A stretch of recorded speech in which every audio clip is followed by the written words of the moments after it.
Hello नमस्ते सबैजनालाई। आज चाहिँ म केराको भाजी बनाएर हजुरहरूलाई देखाउँदैछु।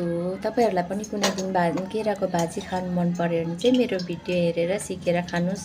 कतिपयलाई त थाहा पनि छ होला हैन।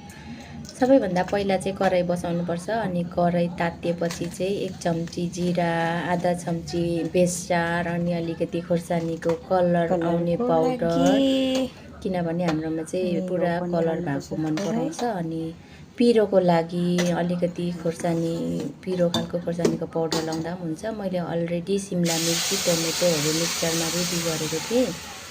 अनि त्यो चाहिँ लगाएर ब्राउन कलर आइन्जेलसम्म मजाले भुट्नुपर्छ, ब्राउन कलर आइन्जेल। अनि त्यसपछि चाहिँ अब हाम्रो घरमा चाहिँ एकदम नमक कम्ती खान्छ, एकदमै नुन कम्ती खान्छ। अनि कसैले चाहिँ बेसी खान्छ हैन, आफ्नो स्वाद अनुसारले हाल्न सक्नुहुन्छ।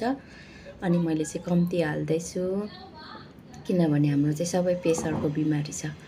अनि त्यसलाई हल्का ग्यासको फ्लेम बढाएर ब्राउन कलर आइन्जेल मजाले भुट्नुपर्छ। अनि त्यसपछि चाहिँ पाउभाजी मसला मार्केटमा एभाइलेबल पाउँछ हैन, त इम्पोर्टेन्ट चाहिँ पाउभाजी मसला हो, त्यसलाई चाहिँ मजाले हाल्नुपर्छ।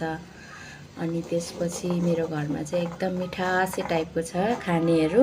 अनि त्यसलाई चाहिँ म हल्का फेरि त्यसको स्वाद बढाउनुको लागि चाहिँ बटर लगाउँछु। अनि बटर लगाएर फेरि एकपल्ट मजाले हल्लाएर मजाले ब्राउन कलर आइन्जेल पकाएपछि चाहिँ मैले केराको मसला चाहिँ अगाडि नै बोइल गरेर मजाले पकाएर रेडी गरेर राखेको थिएँ हैन। अनि अब यो केराको मसला लगाएर मजाले मिक्स गर्छु। अनि त्यसपछि चाहिँ फेरि हरियो धनियाँ मजाले चप गरेर हरियो धनियाँलाई पनि फेरि त्यहीँ एड गर्नुपर्छ। अनि एड गरेर मजाले हल्लाउनुपर्छ। त्यसपछि रेडी भाजी रेडी भयो। अब पाउ ल्याउनु